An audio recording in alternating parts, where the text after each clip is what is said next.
The prognosis that was given to us was worded like he may recognise you, which was obviously absolutely crushing kind of thing to hear.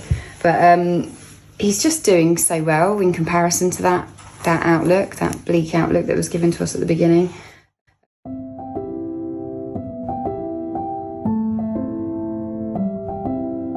Hugo, at 7 months, before he started the therapy, has spasticity throughout his body.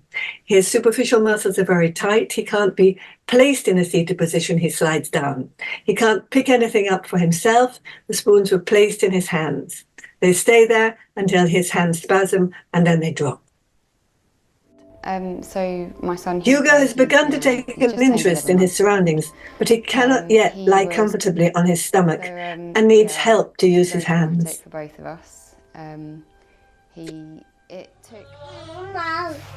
Hugo can now lie on his tummy and hold up his head, and he has some clear words of speech. Although he's clearly frustrated. Go on then, turn back over. Can you roll back over? Yeah? Hugo has begun to wriggle successfully across the floor. That's it, Hugh. Look at you. He's off. He's off. Yes. He's off. He's off. Nearly here. That's it. Push with your hands. Yes. Oh my gosh, that's brilliant, Hugo. That's brilliant, Hugo.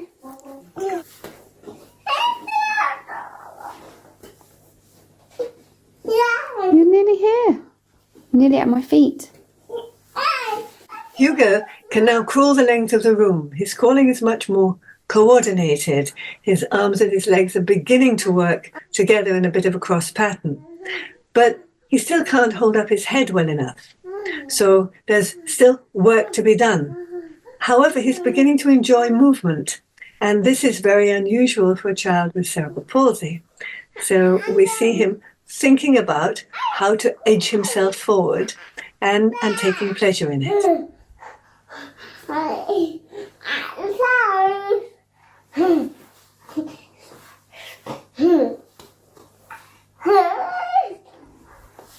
Really good, baby. Come on. Oh, that was wonderful. Well done. That was the best ever. Well done. The best ever so far. Push up. Push yourself up. So, Hello. I want the last one. Yeah. hello, Ken. I can. Oh. With a little help, Hugo can now rise from the floor into a seated position and maintain balance on all fours. He's much stronger, isn't he? Oh, you're good now. He can get up now. You never used to be able to do that. Well, I can now. You've been practicing. Look at you. Look at you. You're nearly up. When placed in the all fours position, he can now crawl the full length of the room, That's a lot. and his speech is becoming delightfully chatty. Oh, need a rest after that. I just get my breath back. Didn't you do I'll well? do some more. Okay. Backwards. If you think about a week ago, you couldn't do any of this. Huh? You couldn't do any of this. No, he keeps himself up. He moves around. This is He's going to be in a couple of weeks. this is the furthest I've seen him go like this. He's well I'm away. coming. You put him down, you won't find him. Oh, I'd love that. Get my breath. He's off. Yeah, we get my breath back first. Doing well, aren't you? What are You're really big now, aren't you? Eh? Really big. Wow, big boy. Well done, Hughie. Wait, yeah, we take out. Look how far you've come. All the way down there. I don't know where there. And then A long way. go all the way up to here. Yeah, a long way up to here. Almost on the max. Eh? Need to go. Oh, it's such an effort, isn't it? Such Would you an like a piece effort. of chocolate? after I've got to the Bribery. After I've got to the end. Wow. Oh, nearly there. You're doing so well, There we are, baby. we're I on the can't way. believe it. We're nearly there. We're there. Only a little tiny bit more to go. Well done. Just a little bit. We're there. Hooray! You did it.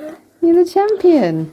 I did it. Really, that must be worth a bit of chocolate. That must be. Oh, it's definitely worth a bit. He's done that all by himself. Oh, what a clever boy. Is this a first? Yeah, it is. It is a We've been first. waiting ages. He can now rise from the floor without help, That's good. move into a sitting position, and then go back onto all fours. Almost here. I fell over because my arms were hurting. We always keep on trying. Keep on trying. This is really nice because he's doing shift. Yeah. Clever boy, you've learned so much. He can easily call the length of the room, and he's beginning to express himself well and with the mind of a 4-year-old. Feel inside your body, and suddenly that you can jump on a wall. Or, Yeah. Almost done. Almost there. Touch the edge of the mat here. Back here somewhere, moving by the Touch your finger.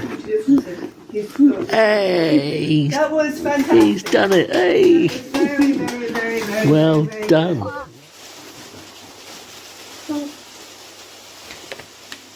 Hugo now has beautifully controlled hand movement. He can play.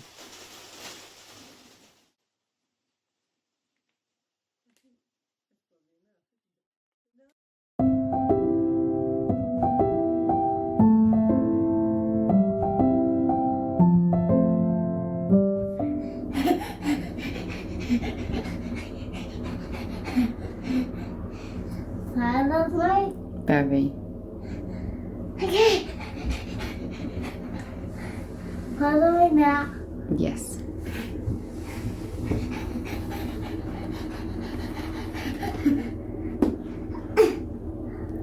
Follow me now. Always. Come on.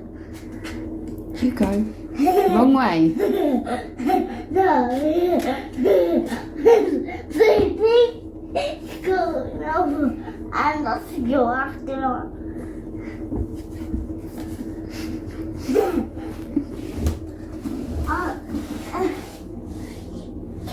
Come on. Come, let's drive off. Boom, boom, boom, boom, boom, boom, boom, boom, boom, boom, boom, boom.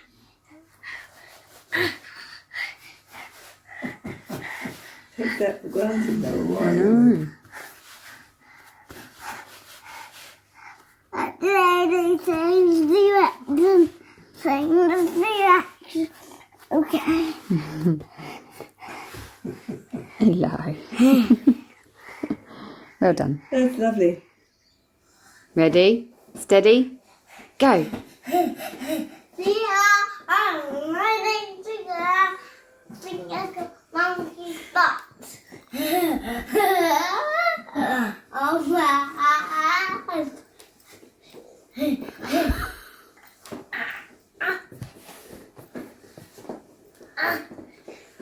Look at him go.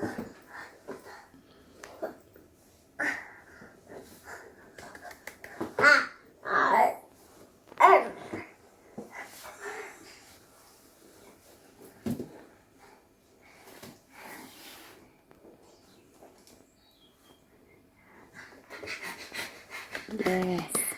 Why I'm trouble. Look at this. It's really unscreen. Good. Very good.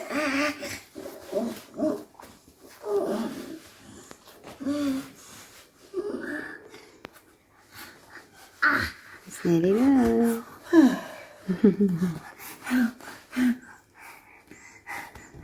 Hey.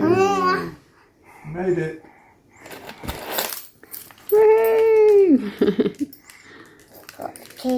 Wonderful. Perfect.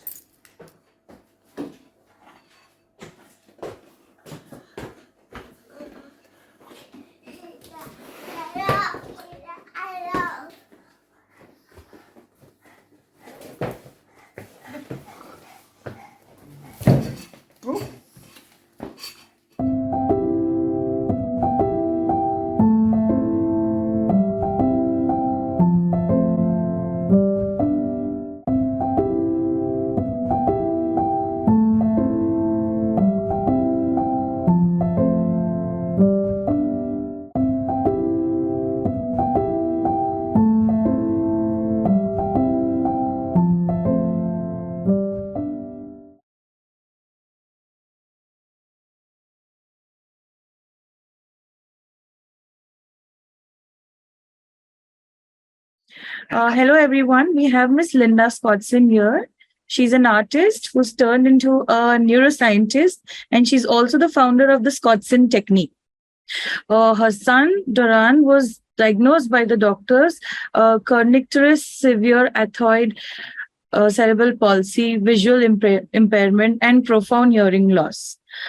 She worked towards her son's progress, gave her a lot of therapies, had a detailed research and study. She has also written a bestseller book describing the journey Doran and herself has made so far. Miss Linda also became a PhD student at UCLA and began her research into the multifunctional role of the diaphragm in human development and why diaphragmatic deficiency might be the actual roadblock preventing better outcomes in children with brain injuries. She's developed and tested her therapy called the Scottson technique. She has also done her pioneering work and publicity has led her Opener Center in UK and her charity her UK charity Advance, and further clinics in South Africa, Slovakia, and Berlin. Currently, her son Doran is 6 feet tall with an athletic body. He runs half marathons and he speaks clearly and is an accomplished and gifted painter, just like she is. So now we have Ms. Linda Scottson. She'll be giving a brief about a video that we'll be playing. There are 2 videos that she'll be talking about, and then she'll have a short presentation followed by a Q&A. I would like to give you a new understanding of the brain's ability to recover its functional potential after a brain injury. In 1978, 2 things happened to me. In May, my husband died, and in September, I gave birth to a son, Doran. Doran was jaundiced shortly after his birth. This led to a diagnosis of severe brain damage, leading to athoid cerebral palsy and profound hearing loss. Doran was expected to develop writhing movements and to be incapable of sitting up or speech. 3 months later, he was diagnosed with kidney failure and was placed on dialysis at Guy's Hospital for a further month. I was told repeatedly that brain injury was chronic and irreversible, and that I should sedate my son to reduce muscle spasm and to get on with my life. I did not do what I was told. At Doran's first hospital visit, I could see from the other children in the ward that there were many routes to brain injury, both before and after birth. There were also many challenging neurological conditions that were not classed as brain injuries, but as syndromes, although the children's symptoms looked very similar, as did the clinical management of these conditions. The word treatment was not considered appropriate. The most important thing we do is breathe. And as Doran's breathing seemed fast, I kept him on my body virtually all the time to calm him. I began to invent therapy for Doran based on common sense. I looked for the most insightful alternative approach. When that began to fail me, I returned again to the breath. Common sense suggested Doran's breathing should not only meet the oxygen needs to stay alive, but, I presumed, the increased oxygen needs normally demanded for the extras of growth and development that might lie dormant in his brain. After an extraordinary 6 years, although uncoordinated. Doran was walking. I had written a best-selling book on his life. He was personable and becoming also something of a celebrity, since he appeared to be achieving something impossible. But I still did not understand enough to help all those other neurologically challenged children to which I had now been introduced. Nor did I know enough to bring Doran from a walking child to a coordinated child who could speak and fully understand speech. To take matters further, I needed to study science at a much higher level and in virtually all departments. Appreciating my dilemma, a friend lent me a TV, advising me to watch a series of programs on brain plasticity, introduced by Professor Patrick Wall. Professor Wall was the very eminent and highly regarded head of Cerebral Studies Department at University College, London. What I learned seemed to contradict Doran's doctors.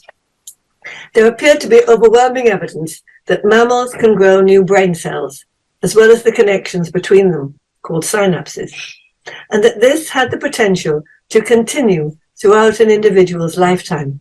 Furthermore, the brain seemed quite capable of reallocating disused brain cells for another purpose. The brains of rats showed dynamic characteristics after brain injury. This occurred once the animals were placed in an enriched environment that promoted exercise and possibly breathing.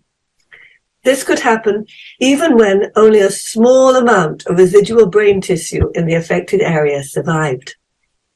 Moreover, striking parallels appeared between the normally developing brain's ability to organize neural pathways and the injured brain's ability to reorganize itself after injury.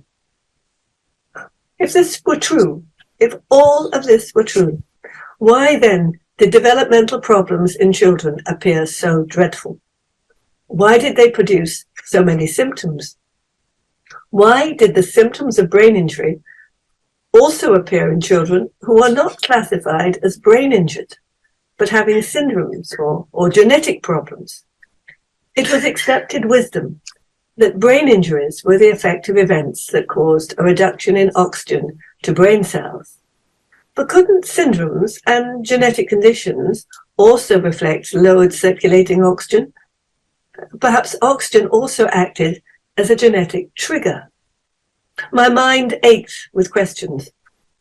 Was there some connection between breathing quality, exercise ability, and the wide range of neurological challenges that affected development? Summoning up all my courage, I wrote to the professor, explaining that I believed breathing might always be affected by brain injury and developmental problems, and that in children this might be more serious and perhaps the real reason behind the chronic nature of their situation. Professor Wall invited me to meet him at the university, and to my joy and relief, he took me seriously. He explained that he had both the power and the inclination to grant me entry into the university as a qualifier for doctorate research. Thus, in this extraordinary fashion, I found myself placed in the psychology department at UCL. My investigations eventually led me to develop an entirely new methodology to provide for the treatment rather than the management of all neurologically based challenges, one which has increasingly wider implications. It appeared most, if not all, neurological challenges affected movement, and that the steady acquisition of rhythmical coordinated movement was the central means by which the respiratory system was developed after birth. The development of one respiratory organ now began to appear critical, since at birth the infant's diaphragm, which I now understood to be the body's main respiratory muscle, was also the only respiratory muscle available to the infant until it was 6 months old. Moreover, at birth, this muscle was very flat and small, and far from the grand dome-like shape it must acquire if all was to go well. Or perhaps better to say abnormal exercise quality, thus presented itself to be a major way in which the breathing, or perhaps more specifically, the diaphragm development of that wide range of developmentally challenged children could be affected. Then, By persistent digging into the scientific literature, I discovered something else. Apparently, when there was a drop in oxygen to the fetal brain, there was also a rerouting of blood supply from the fetal lungs and diaphragm to support the fetal brain. Failure to adequately compensate the brain in this way meant the infant would end up with both an injured or abnormal brain and a weaker and less responsive diaphragm. This weakness in the infant's diaphragm could often be hidden in early life, because the respiratory control system would then try to introduce upper chest breathing as a means of compensatory support. And also because, while still small, the infant's oxygen needs were relatively modest, making the discrepancy between oxygen supply and demand less obvious. Now, for the first time, I was beginning to take more interest in the diaphragm, and in order to find out what effect this situation might have on development, the obvious thing to do was to find out more about it. The story really takes off from here. You see, I identified the diaphragm, an organ to which most people have never given a second thought, plays a breathtaking number of multifunctional roles. Before looking at these roles, it is of some interest to point out here something of which many of you will be only too aware. Neurological challenges are not only cognitive and motor, they include a long list of unexplained complaints, including problems with blood circulation, posture, flexibility and stability, abnormal body structure, head control, reaction time, and speech, sleep pattern, digestion, constipation, acid reflux, chewing and swallowing, and incontinence, as well as problems with body temperature, emotion, vision, brain growth, inflexible thinking, general health and immunity, and in many cases, epilepsy. Could the respiratory diaphragm be involved in all this? The short answer was yes, it could and was. In health and disease, the diaphragm's movements affect everything we do. When you breathe in, the dome of your diaphragm descends gently, displacing your internal organs. Since your lungs are attached to it, they expand downwards, allowing more space for air to be taken into them. When you breathe out, your diaphragm rises so that the air is expelled once more. In fact, because of their attachments to your diaphragm, all your internal organs, including your heart, are moved gently downwards and upwards when you breathe. However, this act, vital to life, is only the beginning of the diaphragm's roles, which include the development and functional integration of all your physical systems. I will cover a few important examples. Most notably, your diaphragm provides and maintains the healthy equilibrium between available oxygen supplies and the oxygen needs of your body on a moment-to-moment basis. Its pressures circulate the fluids within you to drive stagnation from your body. It returns the deoxygenated blood from your veins back to your heart and affects your heart rate. It is the central, most important postural muscle, on which all your other postural muscles depend. It lowers you gently into sleep and provides oxygen energy to promote dream sleep when most of your brain growth takes place. It influences your blood pressure, including the blood pressure in your brain and the flow of cerebrospinal fluid and lymph. Moreover, it is connected to your lungs and heart and all your internal organs from your pelvic floor to the floor of your mouth by superconductive ligaments called fascia, which act like fiber optic cables relaying information. In fact, your diaphragm needs to be so responsive, it is made up entirely by fascia. It changes and balances your respiratory rate and depth to meet your body's ever-varying oxygen needs. Reflect, your body is mainly water, 70% water in a child. Water carries electromagnetic information, and your diaphragm is constantly moving these internal waters with every breath you take, so keeping every cell within you electrically, magnetically connected. From your birth, the internal pressures from each of your many breaths develops and maintains your body shape from within, thus creating the shape of your rib cage, the spring-like curves of your spine, the opening of your shoulders and pelvis, and stabilizing of your head and neck.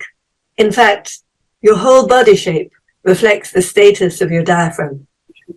Moreover, your long, strong psoas muscles attach your diaphragm to your pelvic floor and hips, and your scalene muscles attach your arms to your rib cage, to which your diaphragm is also attached.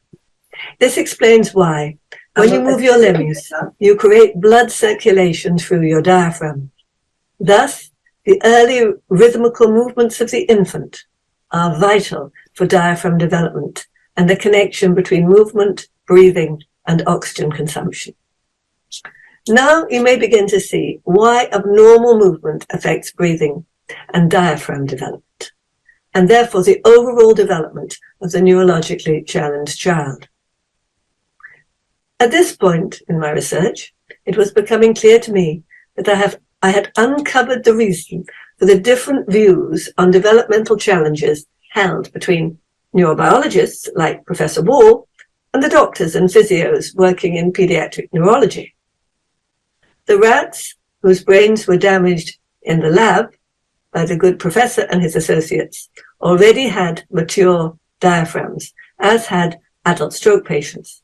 Therefore, they still had some of the respiratory circulatory foundation to meet the circulating oxygen needs of the levels of exercise required for the restorative process to kick in. However, I noted that both rats and stroke patients still needed to be able to exercise without undue stress if recovery was to be possible. You see, stress is when oxygen supply cannot meet demand. And when this happens, available circulating oxygen fails to be delivered at the weakest point, which is where the blood vessels are damaged or restricted in some way. When brain-injured rats are stressed, their brain lesions get worse. The constant oxygen-demanding movement of children who are autistic or hyperactive is disconnected from their upper chest emotional breathing. This creates low-level metabolic stress, which is counterproductive to the reconstruction process needed for healing. The same is true for children who are uncoordinated and have movement problems, since it is more oxygen consuming to limp rather than to walk normally. A weaker diaphragm plus a neurological challenge is therefore a recipe for a chronic condition. So, it became increasingly clear that the success of all I had done previously for my son could be related to improvements I had created in his diaphragm. But this approach had been time-consuming and involved continuous movement. Moreover, it had not gone far enough. I had to find a way to focus only on the diaphragm without involving other muscles. Fortunately, nature already provided me with the answers. I gradually discovered that from 2 months post-conception, signals from the fetal brain's respiratory center, caused the flat, immature diaphragm to exercise, an activity called fetal breathing. These tiny pressures enhance diaphragm blood flow, improving its strength and nervous capacity. Furthermore, because the fetal lungs are attached to the diaphragm, every little breathing movement causes lung cells to stretch. This cell stretching pumps more blood and circulating oxygen into the lung cells and is a signal for the release of genetic material, allowing the lung cells to create lung structures which are appropriate to their development. Fetal breathing also increases blood supply to the nerves and ligaments of the diaphragm, causing it to become stronger and more responsive to the many demands placed upon it. So the light, gentle pressures from fetal breathing are vital for respiratory organ growth. After birth, the infant's tiny rhythmical movements help to increasingly drive blood flow through the diaphragm, enhancing its capacity to meet the steadily increasing needs of its ongoing development. There was also evidence that the light but powerful pressures of breathing gently spin the fluid of the blood through the blood vessels, enhancing their growth and so the nourishment of the body tissues. Encouraging the growth of blood vessels is essential to bring more oxygen to the brain, the nervous system, the ligaments, muscles, and connective tissues, and supply all the many complex oxygen needs of the body's physical systems. Thus, by learning from nature, I developed very specific, very light pressures, which were applied to the children onto the rib cage over the diaphragm. This unique approach came to be known as the Scottson technique, or TST. Once developed, I tested the pressures by recording the patterns of the children's diaphragmatic and upper chest breathing onto a computer screen using a device called respiratory inductive plethysmography. This device showed that children with many dysfunctional neurological challenges, from cerebral palsy to autism, and including all those with syndromes and genetic conditions that are increasingly being diagnosed, had abnormal breathing. Statistical results from my studies using this data also showed that the application of the pressures brought both a significant immediate change in breathing pattern together with a stronger long-term improvement. These results could be linked to positive developmental changes observed by both the children's parents and their physicians. Let us look at some pre- and post-therapy slides.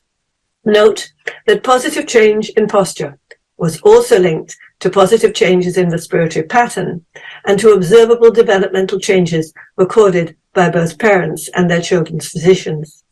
The pre- and post-therapy studies included in my thesis showed that children from infancy to teenage with mild to severe challenges all made significant progress that contradicted the poor expectations of their doctors. Their progress applied to body structure, posture, head control, movement, mobility, understanding and behavior, sleep quality, digestion and elimination, chewing and swallowing, communication and speech, emotionality and behavior, understanding and the ability to follow instructions. Since there is a strong link between breathing pattern and seizure activity, it was also not surprising that the children's seizures reduced and in some cases ceased altogether. In 2002, I founded Advance, a charitable therapy centre, which I have been fortunate enough to run with my daughter Lily.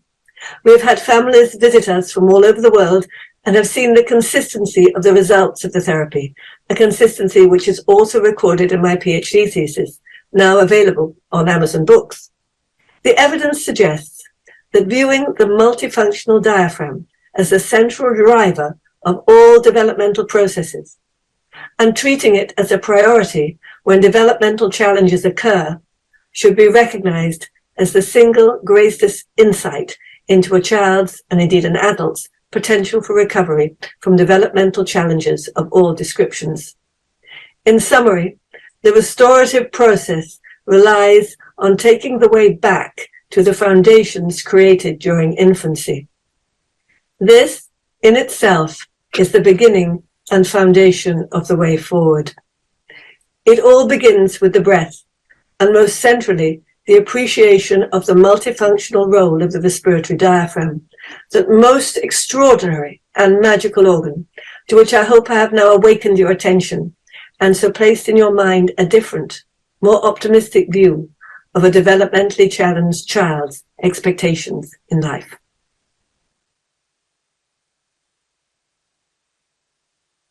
Families often ask me, is there anything else they can do? My reply is, anything that can support the metabolic oxygen needs of development is potentially good. The balance between oxygen demand and oxygen supply is key to healthy development. Babies self-regulate for pleasure. They exercise, then they enjoy rest, and then when refreshed, they begin again. As a rule, they do not overstretch themselves, and if they do, they need recovery time. Whatever you do, do not overload a child with diverse oxygen demands that cannot be comfortably met. Rest from sensory motor activity is a vital part of an infant's daily life. since the oxygen requirements needed for the building of the infant's internal structures also need to be met. Because of the presence of abnormal breathing patterns and all its attendant problems, a developmentally challenged child is going to be more vulnerable to respiratory circulatory compromise. To help reduce this issue of oxygen starvation, I studied the use of hyperbaric oxygen and began to pioneer the approach globally for children with cerebral palsy, autism, and other neurological challenges. I have nearly 30 years' experience using hyperbaric oxygen therapy to teach both children and adults with many diverse challenges. So what does hyperbaric oxygen actually do that is different? There are physical laws that explain why gases dissolve in liquids relative to the prevailing atmospheric pressure. Unlike water, air can be compressed. This is why oxygen from inhaled air dissolves in your bloodstream. This is why you feel more energized on a high-pressure day than on a low-pressure day, and why you feel healthier at the seaside. By the sea, your body tissues are more richly oxygenated because the ground is lower and there is more atmospheric pressure above you. And why divers' wounds heal more quickly, and why, when you open a bottle of fizzy drink, so releasing the pressure, bubbles suddenly appear. However, at normal atmospheric pressure, only 2.5% of oxygen is dissolved in your blood plasma. The rest is carried in the hemoglobin of your red blood cells, which admits only about 3% increase when oxygen is breathed at normal pressure at 1 atmosphere. But increasing the pressure by using a hyperbaric chamber dissolves more oxygen into your plasma and other body fluids. Plasma, being liquid, can pass through damaged or underdeveloped blood vessels that have become almost too narrow for the red blood cells to squeeze through, creating a chronic state of reduced oxygenation. Oxygen is a healer and a cleanser and helps the uptake of other nutrients. Thus, the more oxygen in the blood plasma, the more healing can take place. Studies show it heals inflammation, sweeping away toxicity and increasing cellular energy by stimulating mitochondrial function. Furthermore, it helps the absorption of food supplements and supports the nutrition taken by the child. During hyperbaric therapy at our clinic, child and parents sit comfortably together in a hyperbaric chamber designed to look like Thomas the Tank Engine. There is a bonus point here that the oxygen also benefits the parent. Although hyperbaric oxygen is one of the most studied protocols in existence and very safe, I have learned from long experience one protocol does not fit all. For some children, lower pressures and or short sessions work better, since hyperbaric therapy promotes the removal of toxins, and too much too soon can be less pleasant. However, after an initial visit of a half-hour session, it is most likely the following sessions will be for an hour. There's a large porthole in the Thomas the Tank chamber, and books and toys, but not phones or iPads, are allowed in to make the therapy more altogether enjoyable. From the first session, adult or child have a feel-good sensation. They are often at first energized, and then as evening approaches, report being very relaxed and often sleepy. Parents generally report small, early positive changes, increasing gradually but noticeably as the increase in oxygen does its deep work in your body. Many improvements are reported, including in limb relaxation, speech, mood, sleep, behavior, general well-being, and seizure reduction. It is my long experience, backed up by hundreds of research papers, that indicates hyperbaric oxygen has much to offer for those seeking a return to health and capacity. Thank you all for coming so far. It's quite a journey, and I hope now you will be a little more awake, that you have more power than you believed to change things. Our centre in the UK is open to all, and we would welcome you, and if anybody wants to contact me, we'd be only too happy to answer any initial questions. But it would be very useful for you to go to our website, lindascottson.com, www.lindascottson.com, where you will find a lot of very useful material. And there's a film there, and the history, under the history bar at the top. It's called Breathe. It's also available on YouTube. You probably have to put Breathe and my name in. But this gives the history of my history, the history of the centre, and of course, Doran's history. So you will learn a lot about the background and the human side of things, because it is a very human side of things. I've had to discuss the science because I really want you to understand it.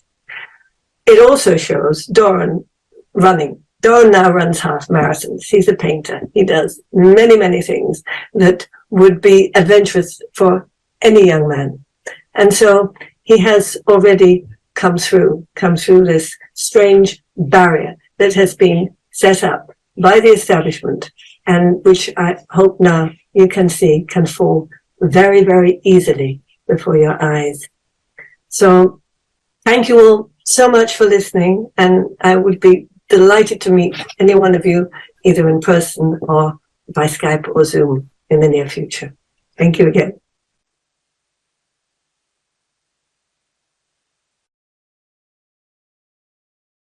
Oh, so that gives quite a broad sense of the background, fairly fast. And the next video is of a young child that I treat at home in my own house because he lives near. His mother had begun the therapy, but it had become too much for her to do on a daily basis. And so I began to do it myself. This is the light, gentle pressures around the diaphragm. And she used to come 3 days a week, and that encouraged her to do a little bit more. So she was getting approximately an hour with me and then a little bit more over the rest of the days. And the following video tells his story.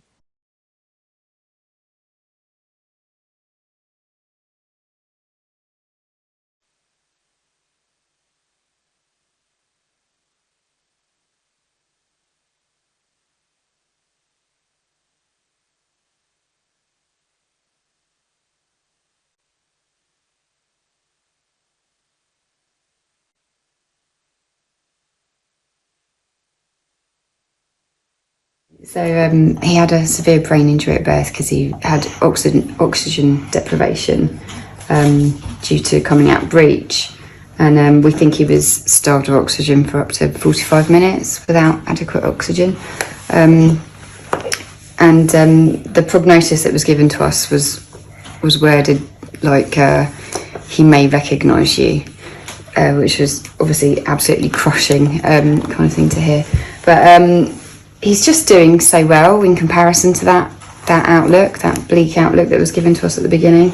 The way I see his challenges now is that they're just purely physical. Like, he's so bright, he's so engaging, he's got really high emotional intelligence, and he's doing puzzles, he's doing jigsaw puzzles. And he's 3 now? And he's just turned 3, yeah.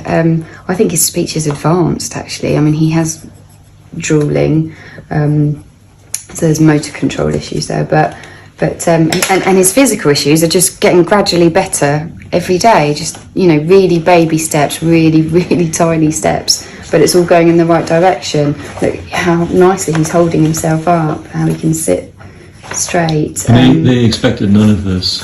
Well, no, it was just said like he may recognise you kind of thing. So, you know, it was a very severe injury.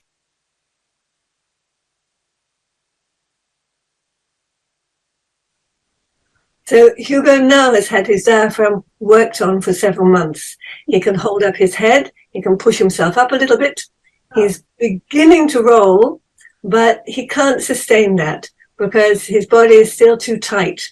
He needs much more work on his diaphragm to be able to gain the postural flexibility as well as the postural control.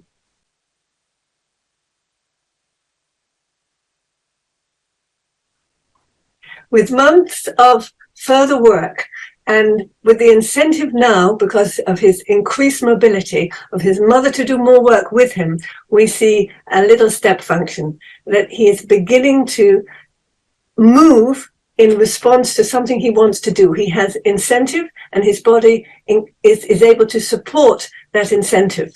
So we can see that the diaphragm strength and the coordination between his breathing and his movement has got increasingly better. and he's pulling himself along. He's not only wiggling, he is able now to begin to use his joints. This is quite a key feature because it's a switch from the very early infant wriggly movement where you're using the kind of superficial fascia to move to a movement that is deliberate, in which he is deliberately using his limbs as tools, you might say.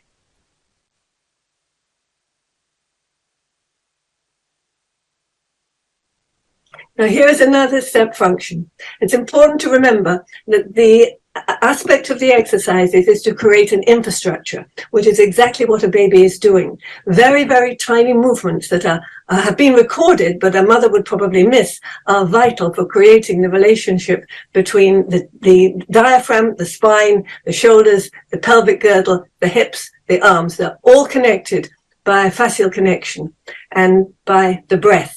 And he's beginning to show that now he has the stamina to move further. He's already got the incentive. And he's also beginning to find not just a wriggle, but a little bit of spring in the joint, because to really crawl well and to move well, you need to get that spring. And he's beginning to find it. It's not simply flattened to the floor and wriggling. He's beginning to push and let the spring work.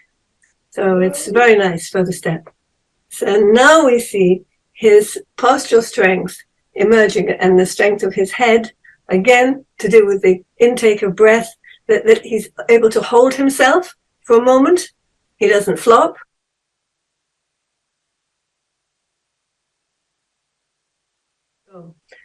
Steady increase in this spring-like movement. There's the freedom now that we can see in his lumbar spine. So that's going to be a real asset to him when he wants to push with his knees. And you can see that his arms are now ready in a crawling position. They're not locked behind. He knows his own weight. He can lift it. And he's beginning to use alternate hands, which is lovely. And you can, again, feel him taking the breath each time. And you can see the swing in his body. There's yet to be a better coordination between his legs and his arms, and he can still sometimes leave an arm behind. But altogether, he's gathered much more of the general components needed for crawling together. And he's using them to his advantage. Not tiring in the same way that he tired previously.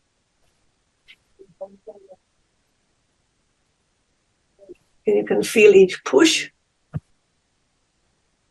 He's really finding his elbows far more.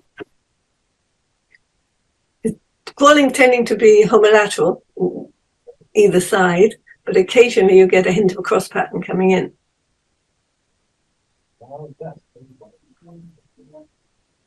He has to think about it a little bit, because he has to move from the wiggle fascia to thinking, I've got another connection now with my joints. And my joints are much more efficient, which is just what the baby does. So we can see that although it's not perfect, he is following a developmental direction, which is quite different from the direction of a child with cerebral palsy.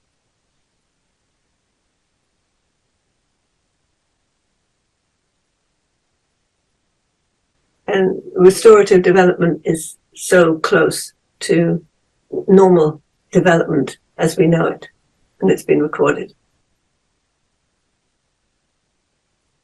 Lovely. A really nice push-up at the end.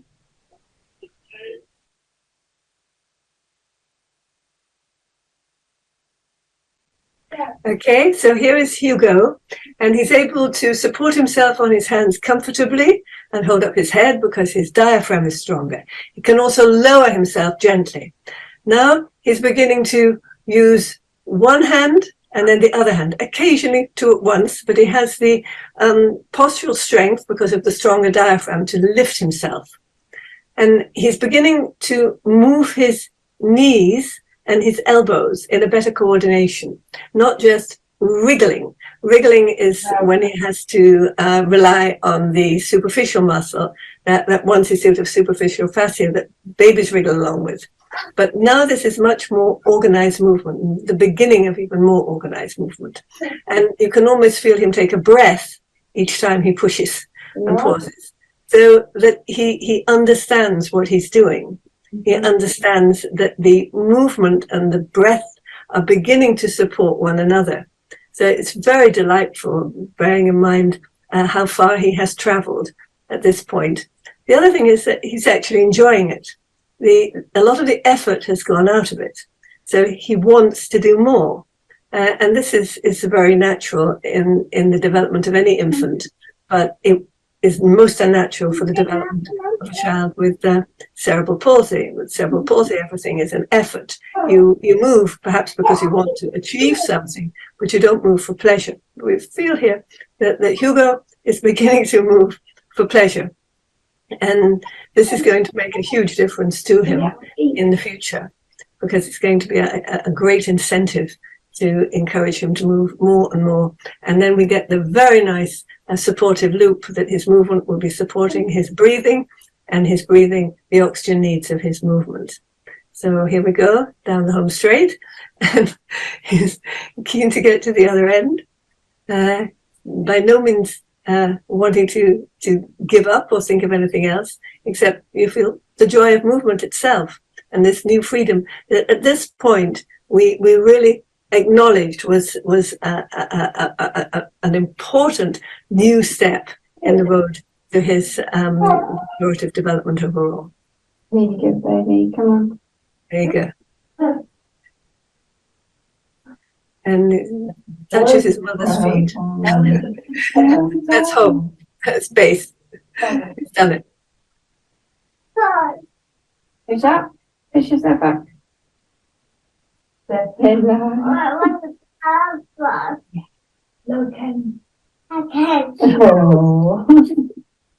I hope you enjoyed that. And he's continuing to make increasing progress every week when he comes. We see more.